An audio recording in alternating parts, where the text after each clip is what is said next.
জয় Hind friends, আমি Sujit Debnath. Welcome to Bangla defence academy. SSC GD তোমার physical যে হবে, পিইটি যে হবে, সেটার জন্য একটি খুব গুরুত্বপূর্ণ নোটিশ কিন্তু তোমাদের বেরিয়ে আসছে, বা সেই নোটিশটি কি সেটা আজকে আমি তোমাদের ডিসকাস করব। কারণ তোমরা জানো অ্যাজ ইউজুয়াল তোমাদের জিডির এক্সামের যে কোনো ইনফরমেশন গুরুত্বপূর্ণ থাকলে আমি কিন্তু তোমাদের সামনে পুরোটা ডিসকাস করি। এই ব্যাপারটা একটু ভালো করে বোঝার চেষ্টা করবে যে নতুন নোটিশটিতে কি আছে। 2 নম্বর কথা, এই ভিডিওতেই আমরা দেখব যে রেজাল্ট কবে আসবে, ফিজিক্যাল কবে হতে পারে, এই সমস্ত কিছু কিন্তু তোমাদের সাথে আমি এক এক করে আলোচনা করব। আর সবচেয়ে গুরুত্বপূর্ণ যেটা জায়গা, তোমরা অনেকেই কনফিউশন হচ্ছ যে RFID এটা কি, এটা কি, এই নতুন করে এটার উপর বা এটার রুলস কি, নতুন নিয়ম কি আছে, এটা কনফিউশনের সৃষ্টি হচ্ছে যে RFIDর মাধ্যমে আমাদের ফিজিক্যাল হবে, পিটি হবে। তো এই ক্ষেত্রে আমাদের কি কি নতুন কি কোনো নিয়ম চেঞ্জ হচ্ছে, আর এটা যদি হয় তাহলে স্টুডেন্টদের কি কোনো বেনিফিট হবে নাকি তোমাদের এটার কোনো ডিসঅ্যাডভান্টেজ হবে, সমস্ত কিছু আলোচনা করব। দেখো, প্রথমে আমি আলোচনা করে নিচ্ছি তোমাদের রেজাল্ট কবে, ফিজিক্যাল কবে। দাঁড়াও, আমার খাতায় সব লেখা আছে।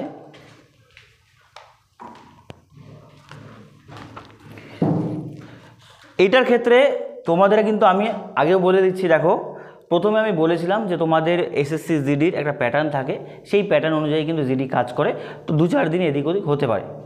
আর এরপরেই আমি তোমাদের RFID যে আছে এটা পুরো ডেসক্রিপটিভ আলোচনা আমি করছি। দেখো, প্রথম কথা হচ্ছে আমাদের 2025-এ যদি তুমি দেখো, 2025-এ দেখো এক্সাম স্টার্ট হয়েছিল 4 ফেব্রুয়ারি, আর এক্সাম চললো কতদিন, 25 ফেব্রুয়ারি। এই সময়টার মধ্যে আমাদের এসএসসি জিডি এক্সাম কন্ডাক্ট হলো 25-এ। এবার তোমাকে একটু আসতে হবে 2024-এর দিকে, ওইটা থেকে আমরা একটা আইডিয়া নিতে পারি। 24-এর দেখো বলতে পারি যে 2024 যেটা ছিল, 24-এর এক্সামটা স্টার্ট হয়েছিল 20 ফেব্রুয়ারি, ঠিক আছে। আর এটা শেষ হওয়ার কথা ছিল 7 মার্চ। কিন্তু একটা শিফটে তোমরা জানো একটা পেপারে সমস্যা ছিল, সেটার জন্য কিন্তু ওই পেপারটা, পার্টিকুলার পেপারটা হয়েছিল তোমাদের 13 মার্চে হয়েছিল, ঠিক আছে, 13 মার্চে হয়েছিল। তো নর্মালি এটা থেকে তুমি বুঝতে পারো যে জিডির যে এক্সামগুলো আছে সেগুলো কিন্তু নর্মালি ফেব্রুয়ারি মার্চের দিকে কিন্তু কন্ডাক্ট করানো হয়। এবার আমাদের এই ক্ষেত্রে তুমি দেখো এটা মার্চ আমাদের পর্যন্ত চলছিল, ঠিক আছে, মার্চ পর্যন্ত চলছিল। আচ্ছা, এটা হচ্ছে 20 ফেব্রুয়ারি থেকে 7 মার্চ ছিল, এটা মার্চ পর্যন্ত চলছিল। এবার এই জায়গাতেই আমরা একটা অ্যাডভান্টেজ পাচ্ছি 2025-এ। কি দেখো, 24-এরটা মার্চ, মানে মার্চ মাস একদম শেষ পর্যন্ত চলেছিল, কিন্তু 25-এরটা দেখো ফেব্রুয়ারি মাসে কিন্তু শেষ। তাহলে সেই ক্ষেত্রে বলতে পারি যে আমাদের 25-এর যে রিক্রুটমেন্টটা আছে সেটা 1 মাস অলরেডি অ্যাডভান্সে আছে, বা বলতে পারো ঠিক টাইমে আছে, এটা ডিলে ছিল। এবার এই ক্ষেত্রে তুমি দেখো যে 25-এর রেজাল্ট কবে এসেছিলো, রেজাল্ট যেটা এসেছিল মাঠের জন্য সেটা হচ্ছে আমাদের 10th জুলাই আমাদের রেজাল্ট আসে, যে মাঠে কারা কারা ডাক পেল। তাহলে তুমি একটা জিনিস বোঝো, মার্চ থেকে আমাকে যেতে হবে কোথায়, জুলাই। তাহলে মার্চ থেকে যদি তুমি জুলাই যাও, 10ই জুলাই যাও, তাহলে মার্চ, এপ্রিল, মে, জুন, পুরো 3 মাস মাঝে ছিল। 3 মাসের পর আর 10 দিন, তাহলে 90 দিন। তার মানে বলতে পারো পুরো 100 দিন কিন্তু মাঝে কেটে গিয়েছিল। 100 দিন পর রেজাল্ট দিয়েছিল। তাহলে কথা হচ্ছে এইবারও কি 100 দিন হবে? এইবার 100 দিন হওয়ার সম্ভাবনা কম। কেন কম বলছি, দেখো, এর মেজর কারণ যেটা হচ্ছে, এর মধ্যে ইলেকশন ছিল। 2024-এ আমাদের আই থিঙ্ক লোকসভা ভোট ছিল, প্রধানমন্ত্রীর যে ভোটটা, হ্যাঁ ওটাই হয়তো ছিল, অল ওভার ইন্ডিয়াতে কন্ডাক্ট করা হয়েছিল। তো ইলেকশন যদি ছিল সেই জন্য কিন্তু এখানে ডিলে হয়েছে। এইবার আমাদের যে 2024-এটা আছে এইটা কি ডিলে হবে? তুমি দেখো, এখানে ইলেকশনের জন্য যদি 100 দিন লাগে, এই জায়গায় 100 দিন লাগার কথা না, এই জায়গায় কিছুটা কম সময় কিন্তু হবে। সেই ক্ষেত্রে তুমি বলতে পারো কবে হতে পারে, আমাদের এক্সাম ফেব্রুয়ারি ধরো শেষ হলো, আজকে মার্চ চলছে, অলরেডি 30 দিনের মতো হয়ে গেছে, 30-32 দিন হয়ে গেছে। তাহলে এইটার খুব সম্ভাবনা আছে যে আমাদের মার্চ যেহেতু শেষ, এপ্রিলের মধ্যেই কিন্তু তোমাদের রেজাল্ট আসার প্রবল সম্ভাবনা রয়েছে। এপ্রিল। এইবার দেখো এপ্রিলের কবে নাগাদ, তাহলে এপ্রিলের ফার্স্টের দিকে একটু চান্স কম আছে, কারণ এত স্টুডেন্টের, লক্ষ লক্ষ স্টুডেন্টের ডেটাটা একখানে করে সেইটা নিয়ে একটা এত বড় রেজাল্ট পাবলিশ করার টাইম লাগে, অনেক বেশি ম্যান পাওয়ার লাগবে। তো এপ্রিলের এন্ডের দিকে বা মিডের দিকে সম্ভাবনা আছে, এপ্রিলের মিড আর এপ্রিলের কত বলো তো এন্ডের দিকে আমাদের সম্ভাবনা প্রবল আছে যে তোমাদের ফিজিক্যালের জন্য কিন্তু রেজাল্ট চলে আসবে। বোঝা গেল? তারপরে হচ্ছে আমাদের যে ফিজিক্যালের যদি রেজাল্ট আসে তাহলে যেইটা মেন যে ফিজিক্যালটা কবে হবে, এইটাই তো মেন বিষয় আমাদের, যে ফিজিক্যালটা যে হবে সেটা কবে হবে। এবার তুমি দেখো যদি আমার এপ্রিলে রেজাল্ট আসে তাহলে এইটা কিন্তু মে জুনের দিকেই কিন্তু এটা হবে, ঠিক আছে?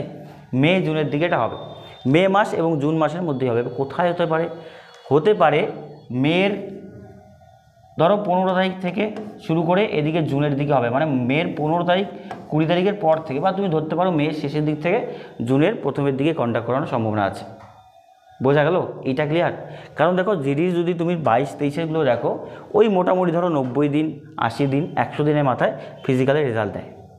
আর ফিজিক্যালের রেজাল্ট দেওয়ার পর তুমি তারপরে দেখো বেশি দিন কিন্তু তোমার হাতে একদমই থাকে না, একদমই কিন্তু থাকে না।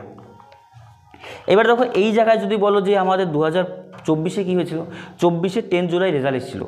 10 জুলাই রেজাল্ট আসার পর ফিজিক্যাল দেখো এসেছিলো মে মাসের লাস্ট উইকে, আর আমাদের রানিং হয়েছিল কত সেপ্টেম্বর বলো তো, ব্যাপারটা বোঝো, কত সেপ্টেম্বর ছিল?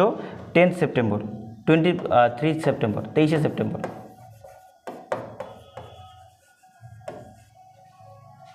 তাহলে এই জায়গাটা বোঝো যে জুলাই মাসে আমার রেজাল্ট আসলো, সেপ্টেম্বর মাসেই কিন্তু আমার মার্চ ছিল 2024-এ, তাহলে জুলাই, আগস্ট, সেপ্টেম্বর, জুলাই 10, তাহলে জুলাইয়ের দিকে 20 দিন পেলে, আর অগাস্ট মাসটা মাঝে ছিল, সেপ্টেম্বর মাসেই কিন্তু চলে আসলো।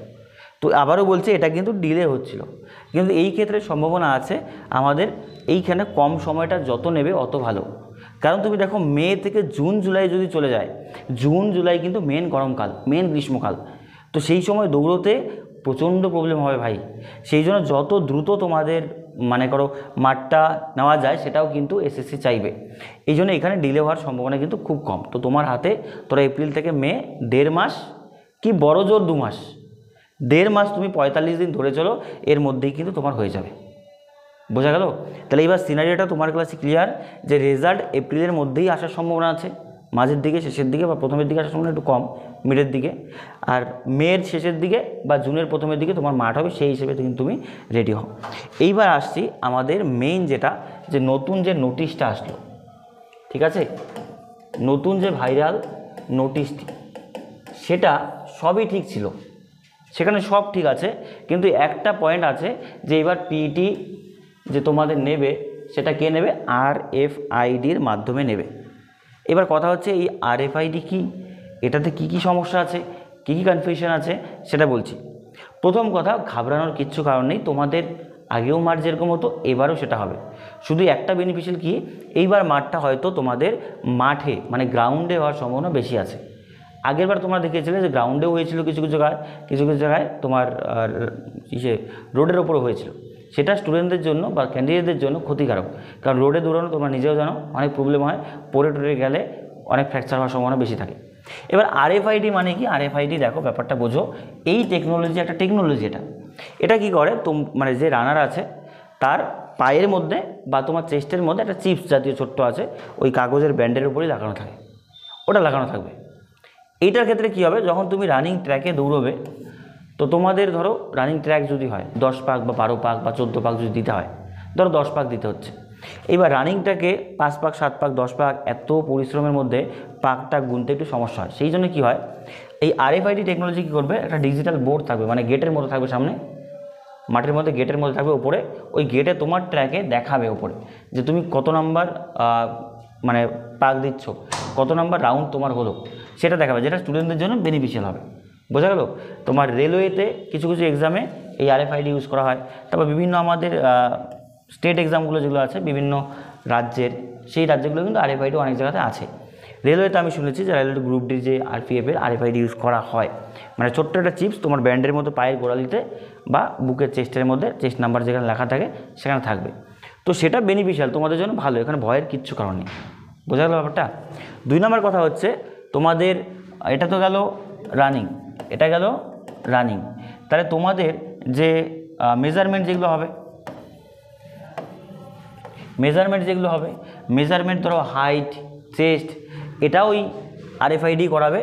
এটার মাধ্যমে কী হবে বলো তো, এটার মাধ্যমে তোমার চেস্ট বলো, হাইট বলো, যেমন আগে ফিতে দিয়ে মাপা হতো বা বাউন্ডারি একটা ইসে থাকতো সেটার উপর দিয়ে মাপা হতো, এখন কি হবে এক্স্যাক্ট মাপা হবে, এক্স্যাক্ট ওটার মাধ্যমে ডাইরেক্ট কম্পিউটারাইজ হবে, একদম পুরোপুরি অ্যাকুরেট আসবে, যেটা স্টুডেন্টের ক্ষেত্রে কিছুটা হলেও ভালো। ঠিক আছে? 2 নম্বর কথা, এটার কিছু নেগেটিভ দিকও আছে। ধরো তুমি রানিং করছো, রানিং ধরো 0.01 সেকেন্ড বা 0.002 সেকেন্ড, এইটুকু যদি লেট হয়, মানে মাইনর থেকে মাইনর লেট, তবুও কিন্তু কম্পিউটারে পুরোপুরি তোমাকে ডিসকোয়ালিফাই দেখিয়ে দেবে। সেই জন্য এই জিনিসগুলো একটু মাথায় রাখবে। ওভারঅল জিনিসটা ভালো, কিন্তু টেকনোলজিতেও কোথাও কোথাও ডিসঅ্যাডভান্টেজও টুকটাক থাকবে। যেমন ধরো একদম এত কম সময়ের মধ্যে তোমার এমনি রানিং হয়, ওটা তুমি পাস করে যাবে, কিন্তু যদি টেকনোলজি হয় কম্পিউটারে তোমাকে ডিসকোয়ালিফাই দেখিয়ে দেবে। বোঝা গেল? তাহলে RFID নিয়ে আমার মনে হয় না আর কোনো কনফিউশন থাকার কথা। RFID একটা টেকনোলজি যেটার মাধ্যমে কী হবে, পুরোপুরি CCTV থাকবে তোমাদের, CCTVর মাধ্যমে সমস্ত কিছু থাকবে, CCTVর মাধ্যমে ক্যাপচার করা হবে, হাই রেজলিউশনে দেওয়া থাকবে। নোটিশটা আমি আনলাম না, কারণ নোটিশটা অনেক আগেই ভাইরাল হয়েছিল, বেরিয়েছিল, কিন্তু এখন নতুন করে নোটিশটাকে দেখানো হচ্ছে, আর সেটা নোটিশটা ভাইরাল হচ্ছে, ভয়ের কোনো কারণ নেই। তো জিনিসটা তোমাদের জন্য ভালো হবে। আর যদি RFID করে, তো যদি তোমার ওই বোর্ড দিয়ে RFID দিয়ে হয়, যেহেতু হচ্ছে, তাহলে সেটা ফিজিক্যালটা আবারও বলছি, তোমার মাঠে হওয়ার সম্ভাবনা বেশি, কারণ এই স্ট্রাকচারগুলো এগুলো করাতে গেলে মাঠটা প্রপার দরকার, বা তোমার যেটা রোডের ওপরে হবে সেটা একটু প্রবলেমেটিক হবে। বোঝা গেল ব্যাপারটা? তাহলে আশা করি তোমাদের কনফিউশন ক্লিয়ার হয়েছে। তাহলে রেজাল্ট কবে? রেজাল্ট এপ্রিলের দিকে হবে। ফিজিক্যাল কবে? মের শেষ, জুনের দিকে হবে। ঠিক আছে? আর RFID নিয়ে, এটা নিয়ে এত ভয় পাওয়ার কিছু কারণ নেই, এটা টেকনোলজি যেটা স্টুডেন্টদের ভালোর জন্য আনা হয়েছে। অত্যাধুনিক প্রযুক্তি, CCTVর মাধ্যমে তুমিও দেখতে পারবে তুমি কত দূর দৌড়েছো, কতটা কী হয়েছে, এই বৃত্তান্তগুলো। বোঝা গেল? এইবার এই জিনিসগুলো তোমাদের সাথে শেয়ার করার ছিল আমার, নতুন কিছু এখানে আর নেই। আর তোমাদের ক্লাস রুটিনগুলো আমরা দিয়ে দেবো এর মধ্যেই। ক্লাস কিন্তু অলরেডি নতুন SSG যারা আছে 2026-এ, তাদের জন্য কিন্তু ক্লাস শুরু হয়ে গেছে, ম্যাথ, জিকে সমস্ত কিছু ক্লাস চলছে, সেই ক্লাসগুলো অ্যাটেন্ড করো। কারণ সিলেকশন কী বলো তো, এইবার হয়নি, ভুলভ্রান্তিগুলো ধরো, আগামী জন্য সিলেক্ট করো। এটা মার্চ মাস শেষ, তুমি ভাবছো 1 বছর পর, 1 বছর আর নেই, এখন আমার হাতে 7 থেকে 8 মাস আছে। 7 থেকে 8 মাস পর 2-3 মাস এই জিডিতে যদি তোমার রান ফান থাকে, এই জিডিতে 2-3 মাস চলে যাবে, যদি সিলেকশন না হয় তাহলে তখন ওদিকে হাতে কম টাইম পাবে। ওই জন্য রানিংও করো, সাথে সাথে পড়াশোনাটা টুকটাক কন্টিনিউ করো। বোঝা গেল? দেখা হচ্ছে অন্য কোনো ভিডিওতে।